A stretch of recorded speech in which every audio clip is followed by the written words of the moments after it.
So what I'm going to talk about now is something known as the receiver operating characteristic, which tells us basically how good a detector system is and sort of separates out the goodness of the detector from the actual criteria we're using for detection. And it's also sometimes just called the ROC.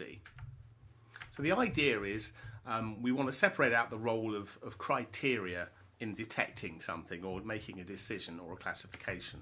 So let's first of all think about two systems. The first one has got the following characteristics. Let's say it correctly identifies something. It could be the presence of speech 50% of the time, but 20% of the time it makes a false identification. So it thinks speech is there when it's not. Then there's another system which identifies speech present 100% of the time, however at the expense of making more false identifications, which it does at 60% of the time. So which is a better system? Now it might be that criteria is already important and you never ever want to make a false identification, or it could be that you never ever want to miss something which was really there. So threshold is also important. But the point is, it could be that the detection, the fundamental detector system, is the same in both conditions, but we're just using a different criteria. And if we just got a series of measurements, basically, it could be that we're using a different threshold.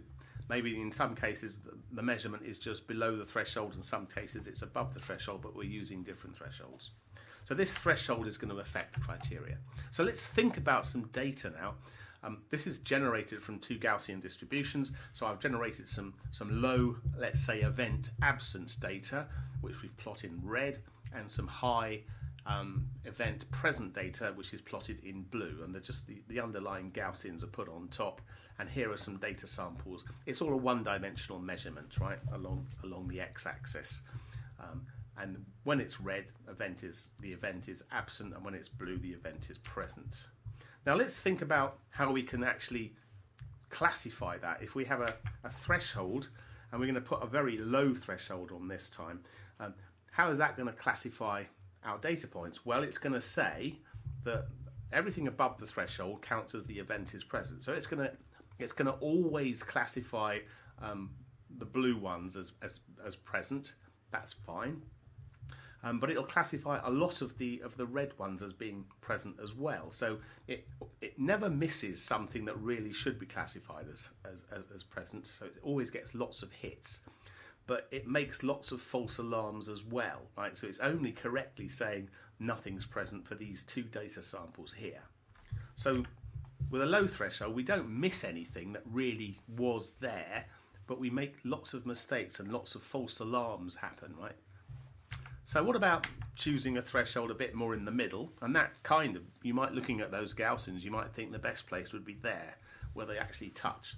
And that's a reasonable assumption to make. Again, it depends on the criteria you want. But in this case, what's going to happen is everything below the threshold on the left side is going to be no event. So most of the red ones now would be correctly identified as corresponding to the event is not present, and most of the blue ones on the right would be correctly identified as corresponding to the presence of the event. If we use a really high threshold, then what's going to happen is we're going to think virtually everything is actually corresponds to no event. Now that's really good for the things that really aren't events, so all of the red ones get correctly classified as no event. But we miss an awful lot of the real data points which should be corresponding to the event present.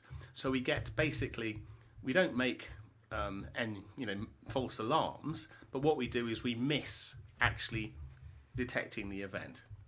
So we can actually, if we plot now this false alarms against the hits, what we see, first of all, if we plot these points here, these 3 points, 1, 2, 3, just for 3 thresholds, and this is an idealized schema. I'm not actually concentrating on what the values are, it's just to give you an idea.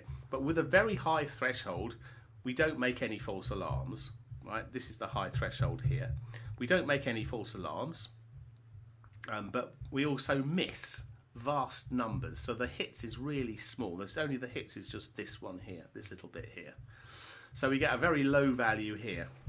when we get the value in the middle, we get an intermediate value. We're getting a relatively large number of hits and not many false alarms.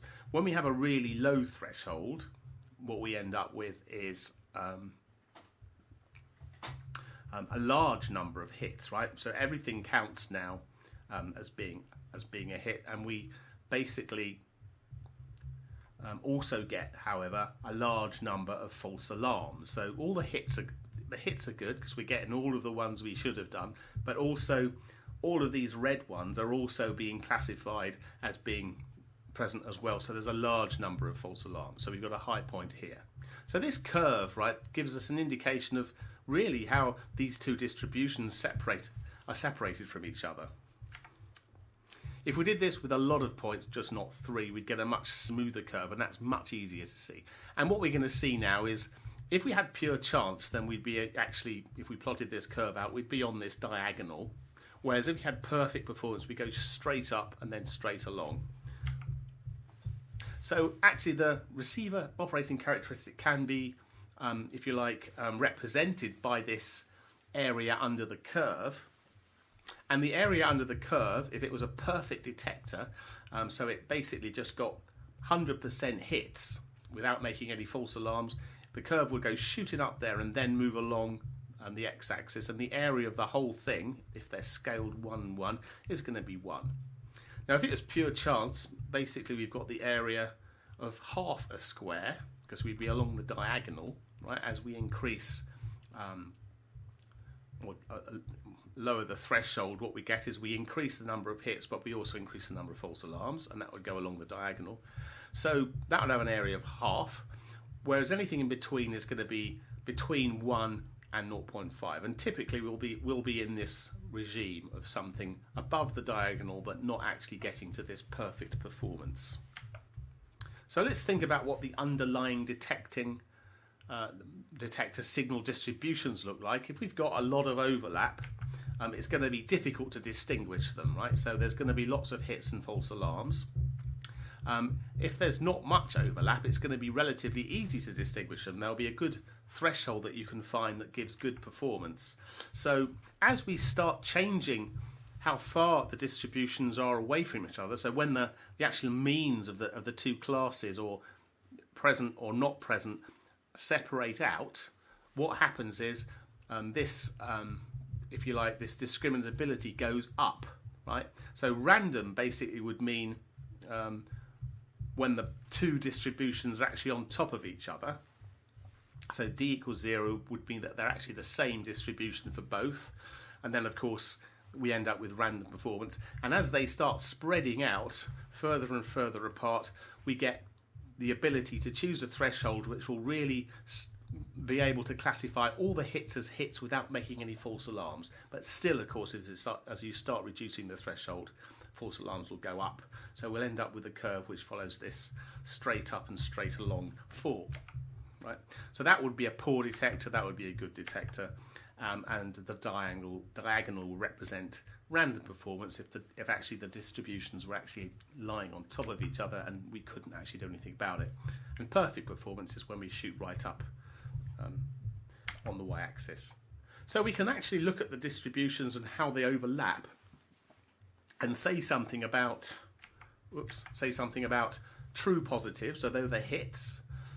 So the hits are what we want. We want, if we've got a distribution that we can actually separate out, but for a certain threshold, we can say something about what we've actually detected that we should have detected. Basically, true hits, true positives are the hits that we want. So in this particular example with these two distributions, this is the missing case and this is the present case in red.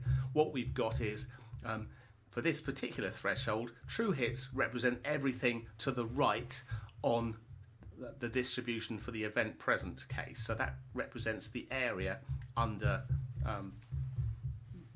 the second curve bounded by this particular line here. So we've got all of this and all of this. True negatives are, then again, we have to look at the no event present curve here, which is the distribution here.